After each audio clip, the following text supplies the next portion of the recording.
Oke, halo semuanya. Di sesi bedah materi kali ini, kita nggak cuma sekedar bahas soal pemilu, tapi kita bakal ngebongkar sebuah bom waktu. Pemilu 2024 emang udah lewat ya, tapi sadar nggak sih kalau ada sebuah mesin raksasa yang terus bekerja diam-diam buat memanipulasi pikiran kita menuju tahun 2029?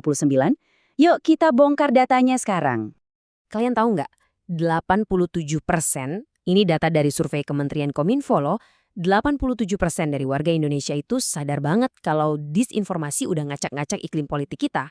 Ini tuh paradoks yang benar-benar aneh. Idenya gini, kita sadar dan tahu banget kalau informasi hoax itu racun.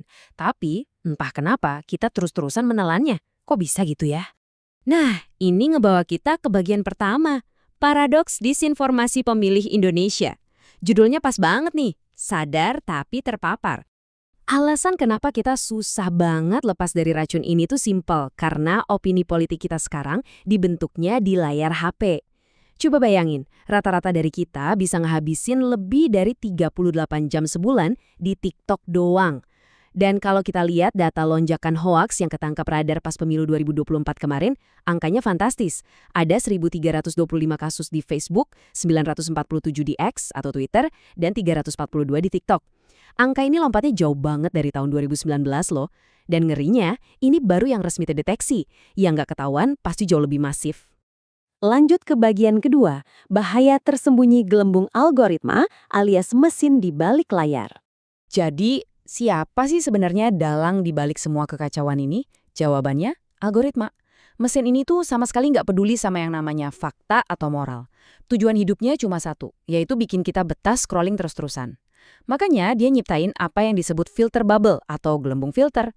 Ibaratnya kayak kita lagi dikurung di dalam ruang gema. Segala hal yang udah sejalan sama keyakinan kita bakal terus dipantulin balik ke kita. Efeknya, kita jadi ngerasa kalau opini kita lah satu-satunya kebenaran mutlak di dunia ini. Terus, gimana sih mesin ini bisa ngejebak kita? Riset dari Universitas NTB ngebongkar proses ini jadi 3 tahap sederhana yang diam-diam berbahaya. Pertama, algoritma bakal memantau perilaku awal kita. Kayak apa sih yang sering kita tonton atau kasih like? Kedua, masuk deh ke fase penguatan algoritmik. Kita mulai disuapin konten yang itu-itu aja terus-menerus tanpa henti. Sampai akhirnya di tahap ketiga, nah ini yang fatal. Perlahan-lahan kita ngebangun sikap yang sepenuhnya tertutup terhadap opini atau fakta lain. Jutaan pemilih muda kita sekarang ini lagi dimanipulasi secara diam-diam lewat 3 langkah ini loh. Nampaknya apa? Kita bahas di bagian ketiga. 2 wajah polarisasi politik, emosi, dan identitas. Gelembung algoritma yang ngurung kita tadi, ujung-ujungnya nyiptain perpecahan yang beneran nyata di masyarakat. Dan perpecahannya itu punya 2 wajah. Di satu sisi, ada yang namanya polarisasi afektif. Ini murni soal emosi dan kebencian.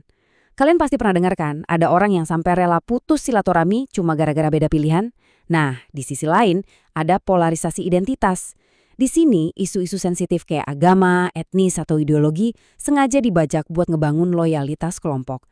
2 hal ini ngebawa kita ke era post-truth yang super bahaya, di mana emosi dan kesetiaan pada satu kelompok tiba-tiba jadi jauh lebih berkuasa dibanding fakta yang udah diverifikasi.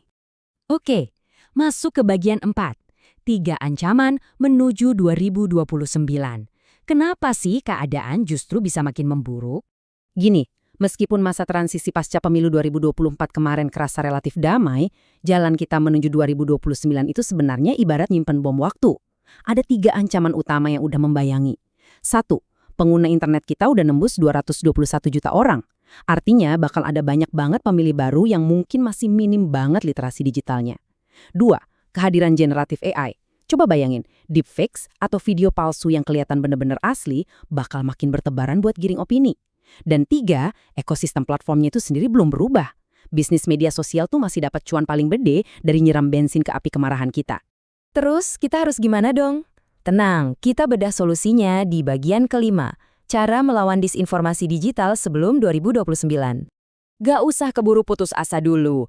Literasi digital itu kan skill pertahanan diri yang bisa langsung kita praktekin mulai detik ini juga. Ada 4 langkah konkret nih. Pertama, selalu verifikasi informasi. Cek dulu nih ke situs cek fakta sebelum kalian asal pencet tombol share. Kedua, ayo deh paksain diri buat keluar dari gelembung kenyamanan kita, sengajain baca pandangan dari pihak yang berseberangan. Ketiga, biasain pisahin isu dari identitas. Mulai sekarang berdebatlah soal kebijakan dan datanya, bukan malah nyerang personal orangnya. Dan keempat, kita tuh punya hak loh buat nuntut transparansi algoritma dari platform-platform besar ini. Nah, ini ngebawa kita ke satu pemikiran akhir yang krusial banget.